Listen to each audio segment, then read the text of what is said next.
जय श्री राम बच्चों। आज हम क्लास 9 का चैप्टर 6 लाइन एंड एंगल करेंगे। ठीक है, ये चैप्टर बच्चों को बहुत कंफ्यूजिंग सा लगता है या इस चैप्टर में कुछ प्रूव है वो नहीं कर पाते हैं, तो आप वीडियो में बने रहिएगा, आपको सारी चीजें समझ में आ जाएंगी।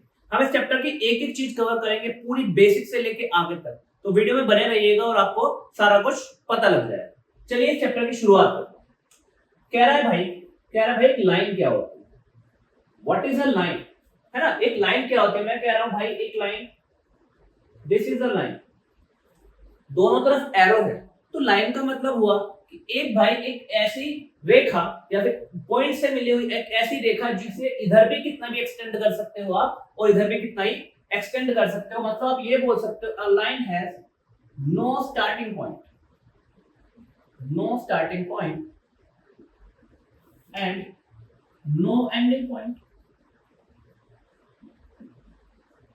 भाई एक लाइन का ना ही कोई स्टार्टिंग पॉइंट है ना ही एंडिंग पॉइंट है। एरो का मतलब है इधर भी एक्सटेंड की जा सकती है और एक इधर भी एक्सटेंड की जा सकती है। एक लाइन कैसे बनती है, एक लाइन कैसे बनती है, a line is made by infinite number of points, infinite number of points। ये सब चीजें आगे काम आएंगी आप। एक line infinite number of points है, इसमें कितने सारे पॉइंट्स होंगे, ये होगा ये होगा ये होगा ये होगा ये होगा ये होगा ये सब पॉइंट्स होंगे ना, ऐसे इनफाइनाइट पॉइंट्स होंगे, उनसे लाइन बनती। ठीक है, यहीं से एक और वर्ड हमें मिलता है रे। व्हाट इज अ रे, एक रे क्या होते हैं, क्योंकि एक रे से एंगल बनते हैं, है ना। तो अगर रे से एंगल बनते हैं तो हमें पता होना चाहिए भाई रे क्या होती है। तो कह रहा हूं मैं कि भैया रे लाइन का ही थोड़ा अपडेटेड वर्जन है। क्या है कि रे कहां से निकल रही है ये तो पता है, रे कहां से निकल रही है ये तो पता है, दैट इज अ पॉइंट। कोई भी पॉइंट हो सकता है कि यहां से एक रे निकल रही है, पर कहां तक जाएगी वो नहीं पता। मतलब वी कैन से अ रे has a starting point, has a starting point but no ending point। है ना बच्चों कि भैया एक रे का स्टार्टिंग पॉइंट तो है बट एंडिंग पॉइंट क्या है, वी डोंट नो। हमें उसका एंडिंग पॉइंट नहीं पता कि कहां तक एक्सटेंड की जा सकती है या कहां तक एक्सटेंड हो रही है। मैं कहा ठीक है। फिर आपने कहा भैया लाइन सेगमेंट क्या होता है, लाइन सेगमेंट क्या है। ठीक है, तो मैंने कहा सेगमेंट मतलब होता है टुकड़ा, अ पीस, एक पीस। और लाइन मतलब लाइन का एक टुकड़ा, मतलब जो आपने लाइन ली थी इसका कोई टुकड़ा ले लो भाई, एक टुकड़ा ले लो, यहां से लेके यहां तक का टुकड़ा ले लो, यहां से लेके यहां तक का टुकड़ा ले लीजिए सर। ठीक है, आप बोल रहे हो सर ये पॉइंट ए है और ये पॉइंट, ये तो मैंने कहा अच्छा, इसका मतलब ये बोल रहे हो आपको पता है कि ये कहां से शुरू होती है और ये भी पता है कहां पर एंड होती है। तो आपने कहा हाँ, मैंने कहा ठीक है, इट मींस आप कह रहे हो कि has a starting and as well as ending point।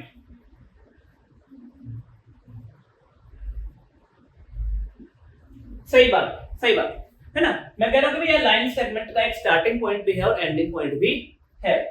ठीक है, अच्छा जी, ओके। कह रहा है कि भैया एक रे है, मान लीजिए एक रे है ए बी, एक रे ए बी है, तो कह रहा है उसको कैसे डिनोट करोगे आप। तो मैंने कहा रे को कुछ इस तरीके से डिनोट करते हैं, ऐसा एक तरफ एरो लगाते हैं। मैंने कहा एक लाइन है ए बी, उसे कैसे डिनोट करोगे आप। तो आपने कहा सर ए बी लाइन को ऐसे डिनोट करते हैं और दोनों तरफ एरो लगाते हैं।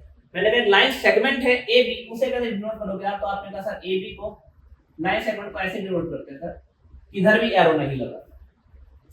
ठीक है भैया, क्लियर है, इतनी बात आपको समझ में आ गई। ओके, अब कुछ पॉइंट्स के बारे में क्या कह रहा भैया, कॉलिनियर पॉइंट क्या होते हैं, collinear and non collinear, non collinear.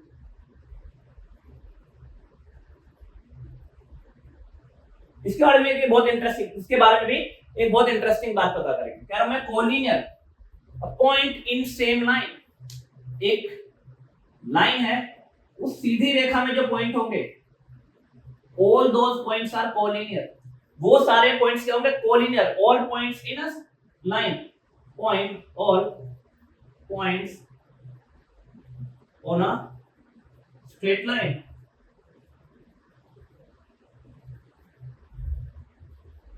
All points on a straight line, जो सारे पॉइंट एक ही सीधी रेखा में स्ट्रेट लाइन में वो कोलिनियर हो गए। तो फिर आपने कहा सर नॉन कोलिनियर क्या, कि जो सीधी रेखा में नहीं है, मतलब स्ट्रेट लाइन लोगे तो भाई ये दोनों पॉइंट तो आ जाएंगे पर वो वाला रह जाएगा, ज्वाइन करोगे तो कुछ ऐसा कुछ बन सकता है। ठीक है, तो नॉन कोलिनियर और points not on a straight line.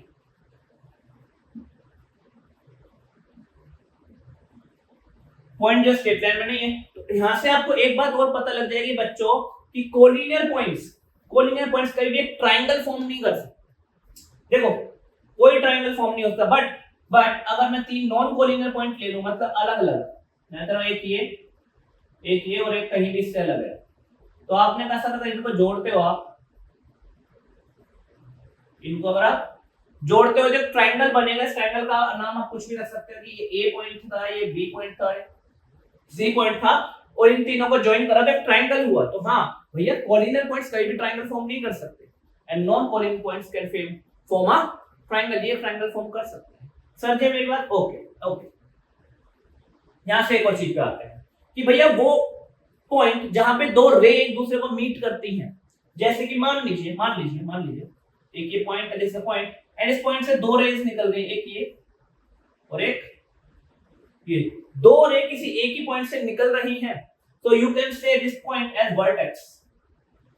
ये पॉइंट क्या हो जाएगा भाई आपका, वर्टेक्स हो जाएगा जिस एक पॉइंट से दो रेज निकल रही है, दैट इज अ वर्टेक्स। और आप कह रहे हो सर इस वर्टेक्स के बीच में या इन दो रेज के बीच में जो ये फॉर्म हो रहा है, दिस इज एन एंगल। ये क्या है बच्चे, एक एंगल है, जो कि हम पढ़ने वाले हैं लाइंस एंड एंगल्स, क्योंकि एंगल्स लाइन की हेल्प से ही तो बनते हैं, रेस की हेल्प से ही तो एंगल्स फॉर्म होते हैं, राइट।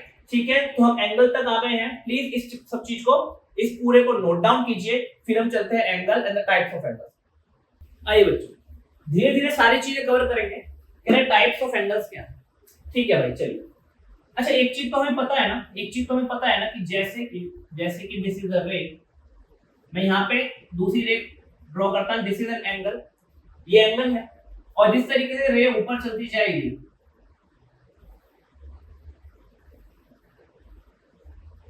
वैसे ही एंगल बड़ा होता जाएगा। सही बात है बच्चे। और जैसे ही ये एंगल यहाँ पे घूम के पूरा आएगा, ठीक है, पूरा राउंड ले लेगा, तो ये एंगल 360 डिग्री का हो जाएगा बच्चों, 360 डिग्री का हो जाएगा। तो ये डिग्री क्या लिख रहा हूं मैं, डिग्री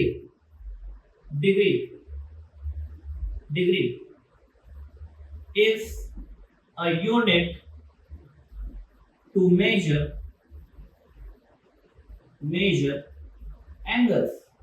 डिग्री क्या है भाई, वो यूनिट है जिसमें आप एंगल को मेजर करते हो, जैसे डिस्टेंस को मीटर किलोमीटर सेंटीमीटर में मेजर करते हो, ऐसे एंगल्स को डिग्री में मेजर किया जाता है। ओके, एक पूरा सर्कल 360 डिग्री। चलिए अब चलते हैं टाइप्स ऑफ एंगल्स की तरफ। ठीक है बच्चे, पहली चीज, पहला एक्यूट एंगल्स। क्या हो गया भैया, एक्यूट एंगल्स कैसे होते हैं, less than 90 degree. Acute angle 90 degree से छोटे होते हैं, तो आपको ये एंगल्स कैसे मिलेंगे, in this type. These are acute angles, है ना। लेस देन 90 मतलब 70, 75, 80, 60, 45, these are acute angles। okay, these are acute angles। okay, right। second one, obtuse angles कौन से होंगे भैया, obtuse angles कौन से होंगे, जो 90 से बड़े हैं, 180 से छोटे हैं। जो 90 से बड़े, greater than 90 degree and less than 180 degree. 90 से बड़े और 180 से छोटे। एग्जांपल के लिए आप ऐसा बना सकते हैं, ये एंगल कुछ इस तरीके के होंगे, इस तरीके, ठीक है। अच्छा, इसके बीच में एक एंगल आ जाता है अपना, क्या, राइट एंगल। क्या आ जाता है बच्चे, right angle, which is very important, right angle. क्या होता है ये, इक्वल टू 90 डिग्री, जो 90 डिग्री के बराबर हो, मतलब कि दिस इज दिस।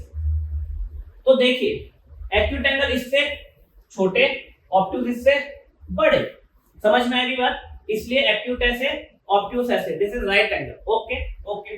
फिर थर्ड पॉइंट, अपना फोर्थ पॉइंट आ गया, क्या, straight angle. Straight angle, straight angle, ठीक है बच्चा, नाम से ही पता लग रहा है स्ट्रेट में तो सीधा, मतलब कि दो रेज हैं, एक इधर जा रही है, एक इधर जा रही है, और बीच में एक एंगल बन रहा है दिस वन, मतलब ये लाइन जो थी ये सीधी हो गई, ये लाइन जो ऐसे जा रही थी ये सीधी हो गई, स्ट्रेट एंगल। तो क्या हुआ, इक्वल टू 180 डिग्री, ये 180 डिग्री के बराबर होगा। ओके, इसके बाद चलते हैं 5, रिफ्लेक्स एंगल। रिफ्लेक्स एंगल है ना, क्या होगा ये भाई, ये एंगल आपका 180, इससे भी ज्यादा निकाल लो, है ना, मतलब कि ग्रेटर देन 180, 180 से बड़ा, greater than 180 degree and less than 360 degree, और 360 से छोटा। 180 से बड़ा जैसे कि 250, 250 degree, that is reflex angle. उसके बाद आ जाते हैं हम सिक्स्थ वाले पे, कंप्लीट एंगल। क्या है बेटा, कंप्लीट एंगल। तो मैंने आपको बताया था तो पूरा चक्कर हो जाएगा, कंप्लीट राउंड हो जाएगा, दैट 360 डिग्री। तो complete angle is equal to 360 degree.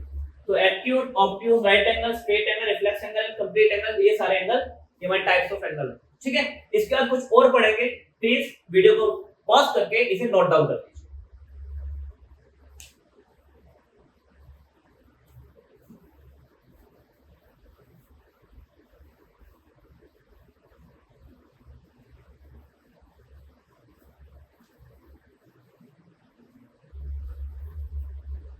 आइए बच्चों, अब देखते हैं कुछ और एंगल, जैसे कि कॉम्प्लीमेंट्री एंगल,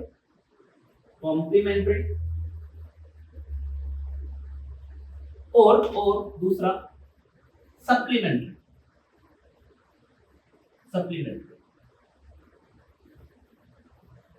ठीक है भैया, कॉम्प्लीमेंट्री, ठीक है।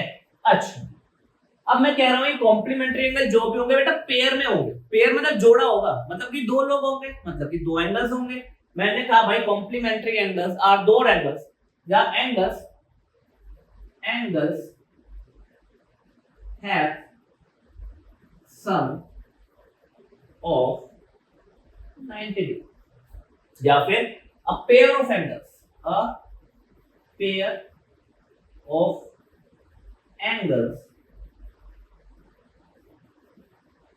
have sum of 90 degree. दो एंगल जिनका सम 90 आ जाएगा वो एंगल कॉम्प्लीमेंट्री हो जाएंगे, मतलब कॉम्प्लीमेंट्री टू ईच अदर, एक दूसरे के कॉम्प्लीमेंट्री। जैसे कि बेटा 60 degree and 30 degree, and 60 degree plus 30 degree कर दिया तो आपका 90 डिग्री आ गया।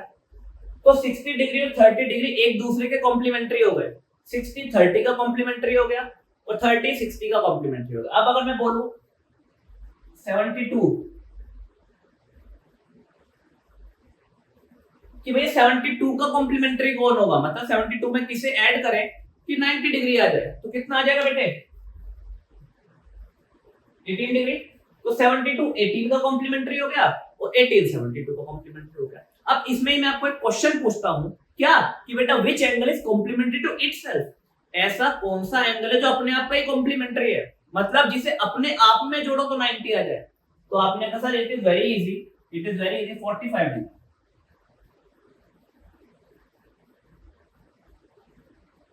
डिग्री।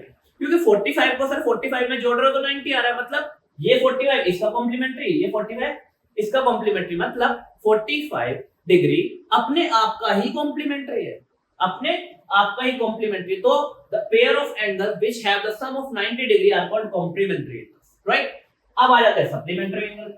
अब आ जाते हैं भाई किस पे, सप्लीमेंट्री। बिल्कुल सेम है, बिल्कुल सेम है, बस यहाँ पे क्या नाम लिख रहा है, द सम इज 180 डिग्री।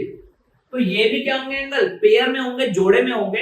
ये भी एंगल क्या होंगे, पेयर में होंगे बेटा, जोड़े में होंगे। और इनका सम कितना होना चाहिए बाबू, 180 डिग्री। इनका बच्चे कितना सम होना चाहिए, 180 डिग्री। मतलब कोई भी दो एंगल जैसे 120 डिग्री एंड 60 डिग्री, जोड़ा तो आ गया 180 degree. So these angles are what? Supplementary angle. 120 और 60 एक दूसरे का सप्लीमेंट्री है। 120 is the supplementary of 60 and 60 is supplementary of 120। और देख लीजिए 159 plus dash equal to 180 degree. तो भैया 159 का क्या है, सप्लीमेंट्री कौन है, 159 का सप्लीमेंट्री कौन है। तो 159 में कितना ऐड करोगे, 180 आ जाए, 60 और 31 आ गया बच्चे, है ना, वेरी गुड, 21 आ गया। 159 और 160 और 60 और 20 80, राइट, 21 डिग्री। अच्छा, सेम वही question, which angle is supplementary to itself, कौन सा एंगल जो अपने आप का ही सप्लीमेंट्री है। तो आप क्या बोलोगे सर, 180 का आधा कर दीजिए sir, 90 plus 90 is equal to 180। इसका मतलब 90 डिग्री का सप्लीमेंट्री टू इटसेल्फ, 90 डिग्री का supplementary to itself, very good. आ जाइए यहाँ पर एक चीज और समझ लेते हैं हम, which is very important, linear pair. क्या समझ रहे बेटे, लीनियर पेयर क्या होता है, लीनियर पेयर। मैंने कहा लीनियर मतलब सीधा, मैंने कहा ठीक है भाई, लीनियर मतलब स्ट्रेट। हमेशा याद रखना मैथ में लीनियर मतलब होता है स्ट्रेट, ठीक है। तो एक सीधी रेखा मैंने ड्रॉ कर दी, this is a straight line. ये ए है, बीच में कोई पॉइंट है ओ है, एंड दिस इज बी। तो आपने कहा सर ये तो 180 डिग्री बन रहा है पूरा का पूरा, जैसे स्ट्रेट एंगल, ये तो स्ट्रेट एंगल। मैंने कहा बेटा अगर मैं बीच में से एक रे ड्रॉ कर देता हूं, बीच में से रे ड्रॉ कर देता हूं, इसे ओपी लिख देता हूं, ओके, एक रे ओ ए, एक ओ बी और एक ओपी, ठीक है। मैंने कहा अगर एक सीधी रेखा पे एक रे ड्रॉ कर देता हूं तो ये एंगल कुछ बना x और इधर वाला बन गया y। This angle is x, क्योंकि एक ना दो पार्ट में डिवाइड हो गया, तो this is x and this is y। तो मैं ये कहूंगा कि x plus y is equal to 180 degree. And LP linear pair, x और y क्या हुए, एक दूसरे के लीनियर पेयर हुए। ये कब बन सकते हैं, ये लीनियर पेयर कब बन सकता है, ये लीनियर पेयर तभी बन सकता है जब AOB इज अ लाइन। अगर AOB लाइन है तो इन दोनों को जोड़ के 180 आएगा, और अगर इनको जोड़ के 180 आ रहा है तो AOB लाइन। मतलब कि अगर इन दोनों एंगल को ऐड करके 180 आ रहा है, AOB एक लाइन प्रूफ हो जाएगी। और अगर AOB एक लाइन है तो ऑटोमेटिकली इन दोनों को जोड़ के आएगा 180 आएगा। जैसे कि फॉर एग्जांपल क्वेश्चन एक देख लेते हैं, क्वेश्चन देख लेते हैं। if A of B is a line find y, अब भाई मान लो A और B एक लाइन है, A O B एक लाइन है, ये दे रहे हैं भैया 70 degree and this is y। तो कह रहा y का पता लगाओ भाई, A और B लाइन है तो इन दोनों को जोड़ के 180 आना चाहिए। तो 70 में कितना ऐड करोगे कि 180 आ जाए, तो भैया क्या करो 180 में से 70 हटा दो, आंसर आएगा 110। तो y कितना आ गया सर, 110 डिग्री। बहुत आसान है, सप्लीमेंट्री, कॉम्प्लीमेंट्री, सप्लीमेंट्री और linear pair, right. Please note down कीजिए, फिर आगे चलते हैं। आइए देखिए बच्चों, ठीक है, कह रहा है इंटरसेक्टिंग लाइंस क्या होती है भाई, वो लाइन जो कहीं ना कहीं किसी ना किसी पॉइंट पे एक दूसरे को कट कर देती है, वो लाइन जो किसी पॉइंट पर एक दूसरे को कट कर देती है, दैट इज इंटरसेक्टिंग लाइन। और जिस पॉइंट पे वो एक दूसरे को कट करती है, that is point of intersection. वो क्या होता है बेटे, पॉइंट ऑफ इंटरसेक्शन, वो पॉइंट ऑफ इंटरसेक्शन होता है जहां पे वो कट करेंगे, दैट इज पॉइंट ऑफ। जैसे ये पॉइंट, ये क्या है, ये पॉइंट ऑफ इंटरसेक्शन है, ओके। कह रहा पैरेलल लाइंस, मैं कह रहा हूं भाई पैरेलल लाइंस जो कभी एक दूसरे को कट नहीं करेंगे, जो कभी एक दूसरे को कट नहीं करेंगे, जैसे ट्रेन की पटरियां कभी एक दूसरे को मीट नहीं करती, वो चलती रहती है। ये मत बोलना कि सर जहां पे वो कटती हैं वो मीट कर जाती हैं, जहां पे ट्रेन अपना रास्ता बदलती है, वो वाली बात नहीं बेटा, जहां सीधी चलती है वहां की बात कर रहा हूं, ठीक है। पैरेलल लाइन जो कभी एक दूसरे को इंटरसेक्ट नहीं करेंगे। पैरेलल लाइन के बारे में एक और खास बात क्या है कि इनके बीच में डिस्टेंस होता है, यहाँ पे जो डिस्टेंस रहेगा, यहाँ पे जो डिस्टेंस रहेगा, यहाँ आप कहीं पे भी यहाँ पे यहाँ पे यहाँ पे यहाँ पे कहीं पर भी इन दोनों लाइंस के बीच का डिस्टेंस चेक कर लीजिए, हर जगह वो डिस्टेंस सेम ही आएगा, हर जगह वो डिस्टेंस बेटा सेम ही आएगा। क्यों? क्योंकि कभी ना एक दूसरे के पास आती हैं लाइनें और ना कभी एक दूसरे से दूर जाती हैं पैरेलल लाइन से। Very good. आपने कहा सर, मैंने कहा बेटा देखो ये देखो, जहां पे दोनों लाइन कट करती हैं, जहां पे दोनों लाइन एक दूसरे को कट करती है वहां पे एंगल बनता है। एक एंगल ये बन रहा, एक ये बन रहा, एक ये बन रहा और एक ये बन रहा। ठीक है, अगर हम इन एंगल को नाम दे दे, अगर एक एंगल को नाम दे दे A B C and D, ठीक है, तो मैं ये बोलूंगा ए एंड सी और B and D are vertically opposite angle. क्या बोलूंगा बेटा? Vertically opposite angles. जब कोई दो लाइनें एक दूसरे को कट करती है, जैसे ये देख लो यहाँ पे, तो ये एंगल इसके और ये एंगल इसके वर्टिकली अपोजिट होता है। तो जब लाइनें कट कर रही हैं तो ये वाला एंगल इसके और ये वाला एंगल इसके वर्टिकली अपोजिट है। और एक बात, vertically opposite angles are always equal. Vertically opposite angle एक दूसरे के हमेशा बराबर होते हैं। मतलब मैं ये बोल सकता हूं कि A is equal to C and B is equal to D, कि angle A angle B C के बराबर है हमेशा, एंगल B एंगल D के बराबर है हमेशा। अब कोई बोलेगा सर कंफ्यूजन, ये लाइन है और एक ये लाइन है, तो यहां पे बन रहा है A B C और D। तो आप बोल रहे हो sir A is equal to C and B is equal to D, ये बात बोल रहे हो? कि मैंने कहा ना भाई, मैं ये बात नहीं बोल रहा हूं। मैं ये बात सिर्फ तब बोल रहा हूं जब दोनों लाइनें सीधी हैं, दोनों स्ट्रेट लाइन है, ये सीधी लाइन, ये सीधी लाइन। अभी देखो ये तो सीधी लाइन है, देखो ये सीधी लाइन नहीं है, ये यहां से आई और यहां से मुड़ गई। This is not a straight line. अगर ये सीधी रेखा होती तो वर्टिकली अपोजिट एंगल बन जाते, बट अभी वर्टिकली अपोजिट एंगल बन ही नहीं रहे हैं, तो बराबर कैसे होंगे? यहां पे बन रहे हैं बराबर है। फॉर एग्जांपल एक और एग्जांपल ले लो, देखो ये दोनों सीधी लाइन है।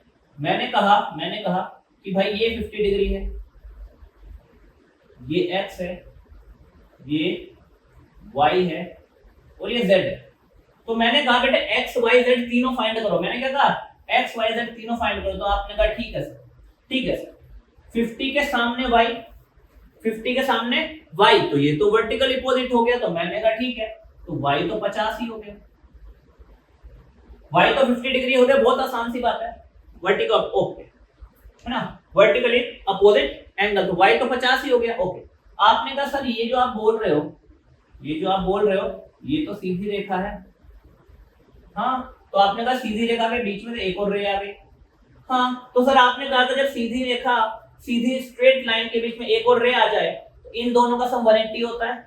लीनियर पेयर बता रहे थे आप। मैंने कहा बिल्कुल ठीक बात है। तो आपने कहा सर क्या मैं ऐसे लिख दूं 50 plus x is equal to 180? मैंने कहा बिल्कुल लिख दे भाई। तो आपने कहा क्या मैं ऐसे लिख दूं sir x is equal to 180 minus 50?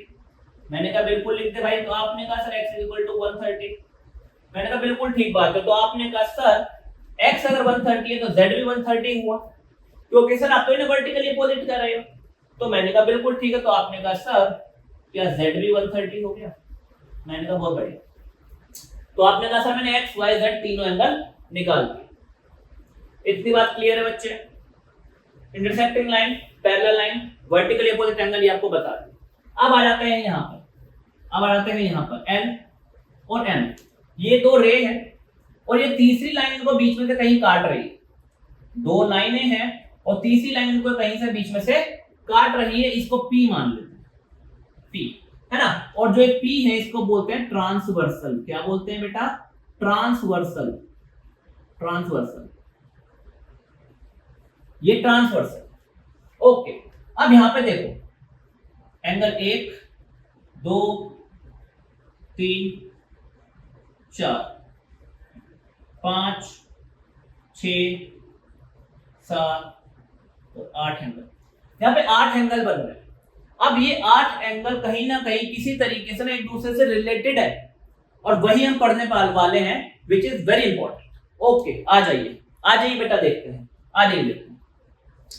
कह रहा है सर आपने कहा कि ये लाइन सीधी है और ये भी लाइन सीधी है, तो आपने कहा सर एक चीज तो मुझे पता लग गया कि 1 and 3,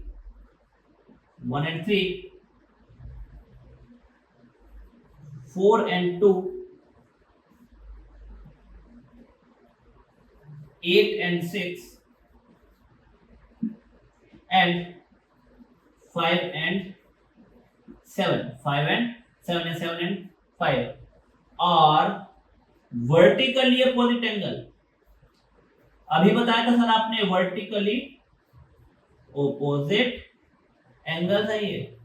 अभी सिर्फ इसमें से आपने मैंने आपको वही बताया जो मैंने आपको पढ़ा दिया है। देखो, 1 के वर्टिकली अपोजिट 3, 4 के वर्टिकली अपोजिट 2, क्योंकि सीधी लाइन दिख रही होगी बेटा आपको, तो इसके ये 5 के 7, 8 के 6, तो ये वर्टिकली अपोजिट एंगल हो गए। और vertically opposite angles are always equal. अभी हमने लिखा कि vertically opposite angles are always equal. यहां पे लिख देते हैं vertically opposite angles are always equal to each other. अच्छा, सब एक दूसरे के इक्वल नहीं होंगे, जो जिसका वर्टिकली अपोजिट है उसके ही इक्वल होगा। मतलब अगर 1 का वर्टिकली अपोजिट 3 है तो भैया ये दोनों आपस में इक्वल होंगे। 4 का 2 है तो 4 2 के इक्वल होगा। समझे? मतलब मैं ये लिख सकता हूं कि angle 1 is equal to angle 3, angle 4 is equal to angle 2, angle 5 is equal to angle 7, and angle 8 is equal to angle 6। मैं ये सारी चीजें लिख सकता हूं। अभी मैंने सिर्फ आपको वर्टिकली अपोजिट एंगल बताया है इसमें। अब आप देखो, सर आप कह रहे हो कि ये एक सीधी लाइन है, ये बीच में से एक लाइन कट रही है, तो सर 1 और 4 क्या हो गए? Linear pair. 1 और 4 क्या हो गए? Linear pair. तो यहां लिखिए, आ जाइए, angle 1 and 4 linear pair. Very good. तो आपने कहा सर ऐसे तो ये सीधी लाइन है और ये बीच में से कटा हुआ है, तो 3 और 2 भी हुए। मैंने कहा बिल्कुल ठीक।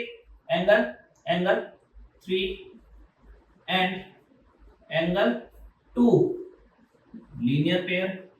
आपने कहा सर फिर तो ये भी सीधी लाइन है, ये सीधी लाइन है और ये दोनों है। मैंने कहा angle 1 and angle 2 linear pair, है ना भैया? ओके। आपने कहा सर ऐसे तो फिर 3 और 4 भी है। मैंने कहा ठीक है। फिर आपने कहा इधर आ जाओ, ये भी सीधी लाइन है तो 8 और 5 हुआ। मैंने कहा बिल्कुल ठीक है। आपने कहा ये सीधी लाइन है, फिर तो 5 और 6 भी हुआ। बिल्कुल ठीक है। मैंने कहा ये भी सीधी लाइन है, तो आपने कहा 7 और 8 भी 180 बनाएंगे। बिल्कुल ठीक है। और आपने कहा सर ये भी सीधी लाइन है, तो 7 और 6 भी क्या कराएंगे? 180 ही बनाएंगे। ये भी लीनियर पेयर है। समझ में आए सारे लीनियर पेयर कौन कौन से हैं? सारे वर्टिकल अपोजिट कौन कौन से? मैंने लीनियर पेयर सारे नहीं लिखे यहाँ पे, वो आप लिखोगे। अब मैंने समझा दिया है। जहां पे भी सीधी लाइन खींच रही है और उसके बीच में से कोई लाइन जा रही है, तो ये दोनों लीनियर पेयर होते हैं। जहां पे भी सीधी लाइन खींच रही है, उसके बीच में से एक रे जा रही है, तो ये दोनों लीनियर पेयर होते हैं। जहां पे भी सीधी लाइन खींच रही है, उसके बीच में से एक लाइन जा रही है, तो ये दोनों लीनियर पेयर हो गए बेटा। समझे आप मेरी बात या नहीं समझे? समझ गए तो वीडियो को पॉज कीजिए और इस पूरे को नोट डाउन कीजिए।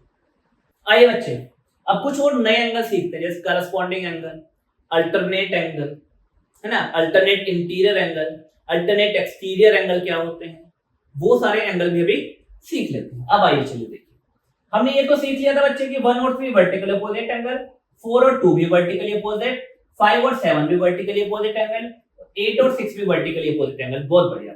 हमने ये सीख लिया था 1 और 2 लीनियर पेयर, 1 और 4 लीनियर पेयर, 4 और 3 लीनियर पेयर, 3 और 2 लीनियर पेयर, 5 और 6 लीनियर पेयर, 7 और 6 लीनियर पेयर, 8 और 5 लीनियर पेयर और 7 और 8 लीनियर पेयर। ये दिमाग में बैठ जाएगा 4 बार बोलोगे, ठीक है। अभी इसी पे मैं सिर्फ आपको एक एंगल बताऊंगा और बाकी के 1 2 3 4 5 6 7 एंगल आप अपने आप निकाल।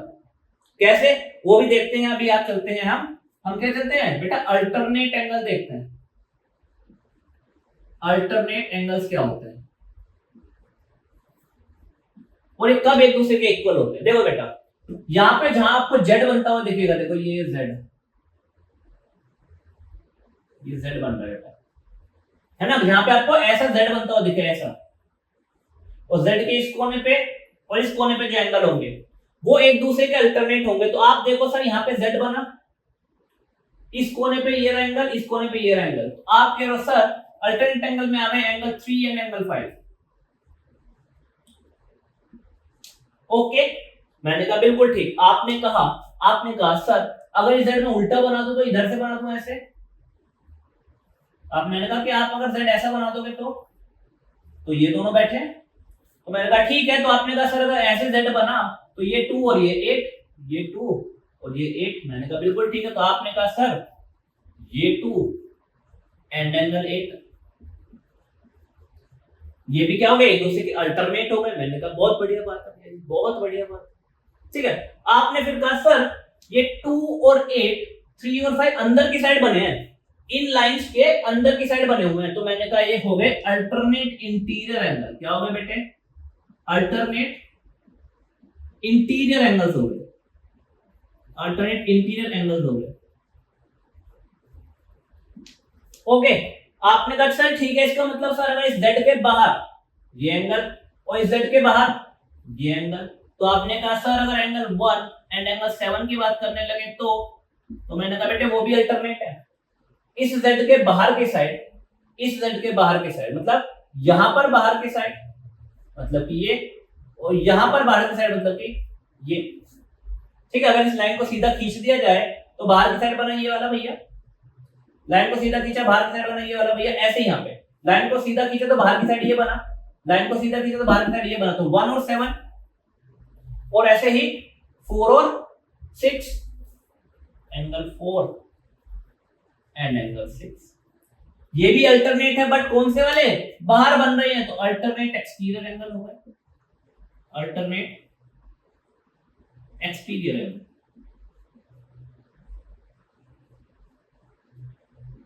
ओके, इतना काम हो गया अपना। अच्छा आगे चलते हैं बच्चे, इसको हटा देते हैं यहाँ से, इसको हटा देते हैं यहाँ से। ठीक है, इसको हटा देते हैं। अच्छा अब मैं कह रहा हूं देखो ये लाइन है और फिर ये वाली लाइन है, ये लाइन है और ये लाइन है, उसके बीच में एंगल बन रहा है 1। तो मैंने कहा सेम प्लेस पे यहाँ पे ये लाइन है और ये लाइन है और उसके बीच एंगल बन रहा है ये। देखो बिल्कुल सेम प्लेस है बेटा, ये लाइन और ये लाइन, यहाँ पे एक एंगल बना, ये लाइन और ये लाइन यहाँ पे भी एक एंगल बना। तो मतलब सेम ही प्लेस पे बन रहे हैं ना बेटा। देखो जैसे यहाँ पर आ जाओ,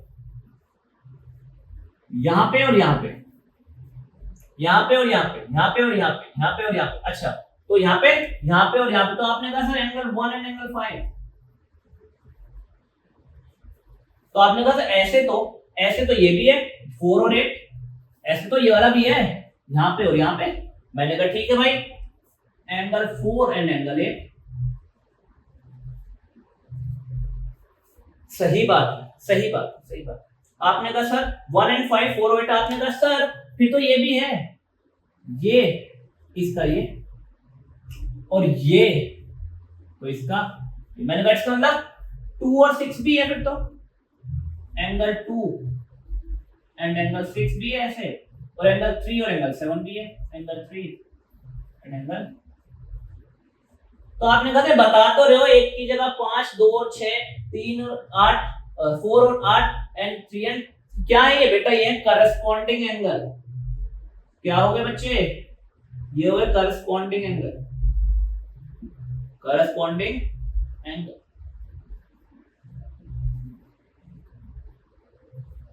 ठीक है, करस्पॉन्डिंग एंगल हो गया बेटा, मतलब कि ये हो गए करस्पॉन्डिंग, मतलब 1 के करस्पॉन्डिंग एंगल 5 है, 1 के करस्पॉन्डिंग एंगल 5 है, 2 के करस्पॉन्डिंग 6 है, 4 के करस्पॉन्डिंग 8 है और 3 के करस्पॉन्डिंग 7 है। These are corresponding angle. तो हमने लीनियर पेयर पढ़ लिया, वर्टिकल अपोजिट पढ़ लिया, अल्टरनेट पढ़ लिया एंड करस्पॉन्डिंग एंगल पढ़ लिया, कौन कौन किसके करस्पॉन्डिंग। अब यहां पर एक बहुत इंटरेस्टिंग चीज पढ़ते हैं, इसी चीज में मैं एक कंडीशन ऐड कर देता हूं। क्या कर देता हूं? कंडीशन। क्या कंडीशन? मैं यहां पे लिख रहा हूं बेटा ऊपर, कंडीशन क्या है? कंडीशन क्या है? कंडीशन है मेरी L is parallel to N। मैंने कंडीशन ऐड कर दी बच्चे, मैंने बोल दिया कि L is parallel to N। जो L लाइन है वो n के पैरेलल है। क्या बोलते हैं बच्चे कि n लाइन जो है वो n के पैरेलल है। जैसे ही मैंने l लाइन को m के पैरेलल बताया वैसे ही मेरी बहुत सारी चीजें क्लियर हो गई। क्या क्लियर हो गई? जैसे ही मैंने l को m के पैरेलल बताया तो जब लाइनें एक दूसरे के पैरेलल होती हैं तब अल्टरनेट एंगल्स आर इक्वल। मैं लिख रहा हूं पहला point, when lines are parallel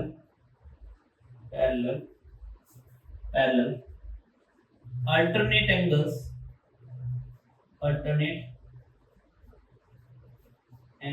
are equal। पहली चीज। दूसरी बात alternate angles are equal। दूसरी बात, when lines are parallel corresponding angles are also equal। corresponding angles are equal to each other। तो करस्पॉन्डिंग एंगल भी एक दूसरे के बराबर आते हैं। मतलब 3 का अल्टरनेट 5 था तो 3 और 5 बराबर, जितना 3 उतना ही 5। 2 का अल्टरनेट 8 था तो जितना 2 उतना ही 8।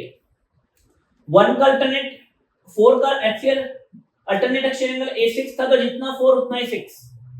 और भैया क्या 1 का अल्टरनेट एक्सियल एंगल 7 था तो जितना 1 उतना ही 7। करस्पॉन्डिंग एंगल 1 और 5, 1 का 5 है करस्पॉन्डिंग तो जितना 1 उतना ही 5।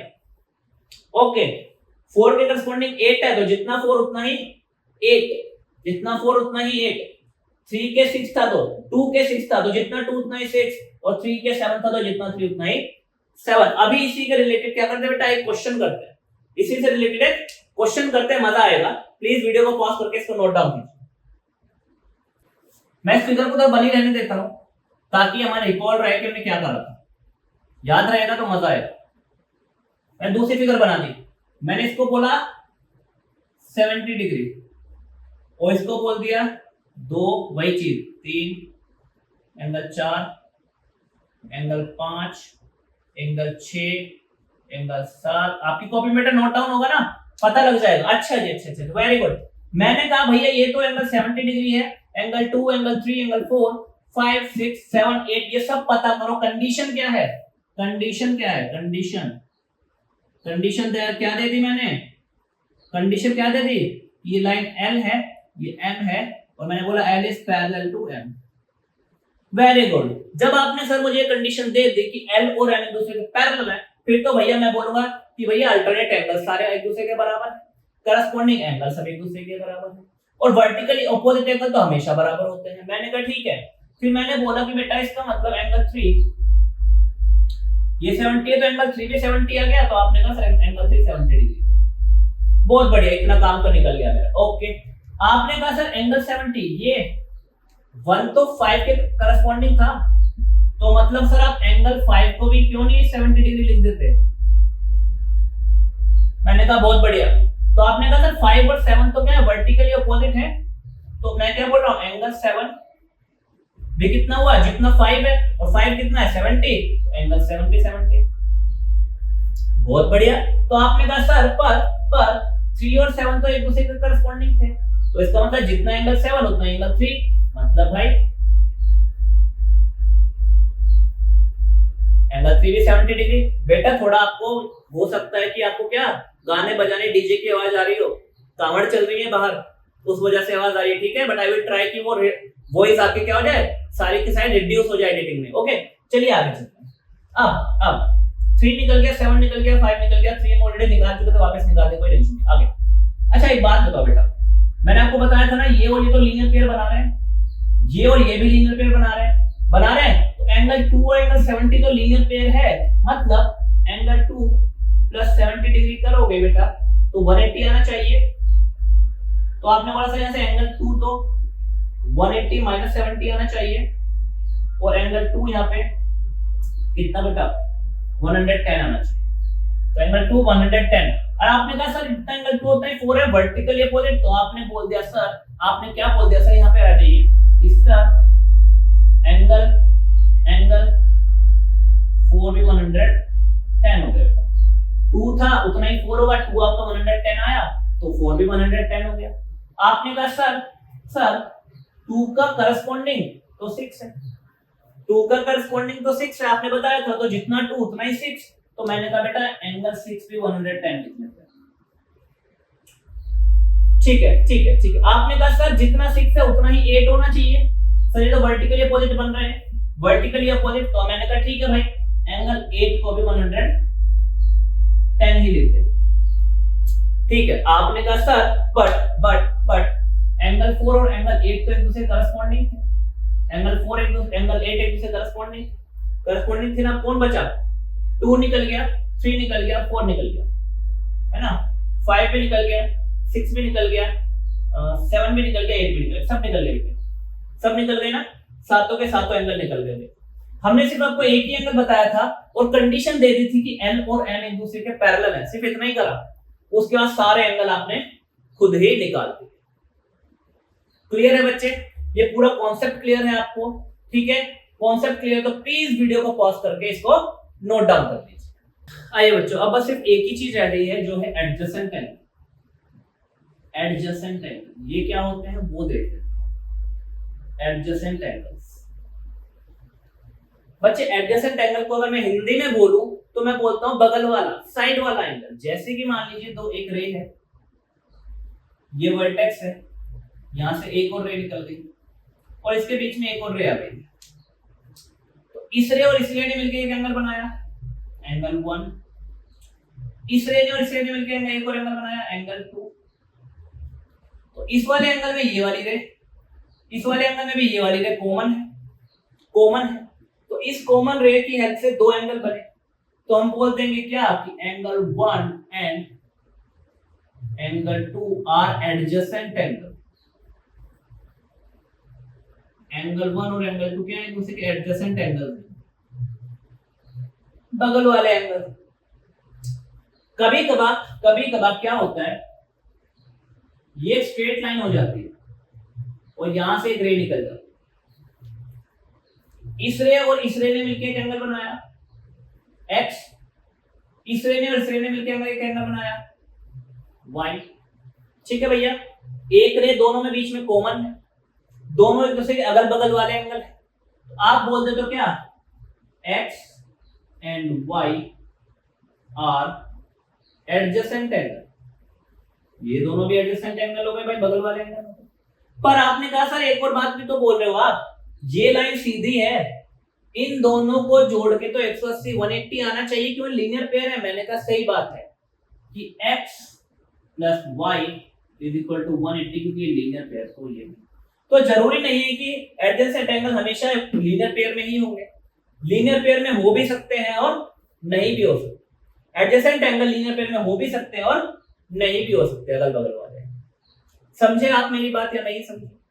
क्लियर है ये वाली बात, एडजेसेंट एंगल वाली बात आपको बेटे? ओके, चलिए तो आज के वीडियो में सिर्फ इतना ही। हमने एंगल्स के बारे में सब कुछ पढ़ लिया है जो भी 9th क्लास के आपके बुक में था। आपको एंगल्स के लिए और कहीं जाने की जरूरत नहीं है, सब कुछ। अगर ये वीडियो आपने प्रॉपर ढंग से देखी है तो आपको आगे जिंदगी में कोई एंगल्स पढ़ने ही नहीं पड़ेंगे, ठीक है? और फिर भी अगर आपकी कोई क्वेरी रह जाती है, कोई क्वेरी रह जाती है, या फिर कोई क्वेश्चन रह जाता है, कोई डाउट रह जाता है, कोई एंगल समझ में नहीं आया है, या कुछ ऐसा है जो मुझसे छूट गया है, तो प्लीज आप कमेंट सेक्शन में लिख के बता दीजिए, उसको मैं कवर करा दूंगा और उसको अगली वीडियो में हम वापस से लेकर आ जाएंगे। चलिए इस चैनल को देखते रहिए, अगली वीडियो में हम आपकी क्या करेंगे, एक्सरसाइज कराएंगे और इस चैप्टर को कंप्लीट करेंगे। तब तक के लिए धन्यवाद। वीडियो पसंद आई तो वीडियो को लाइक कीजिए, शेयर कीजिए और चैनल को सब्सक्राइब कर दीजिए।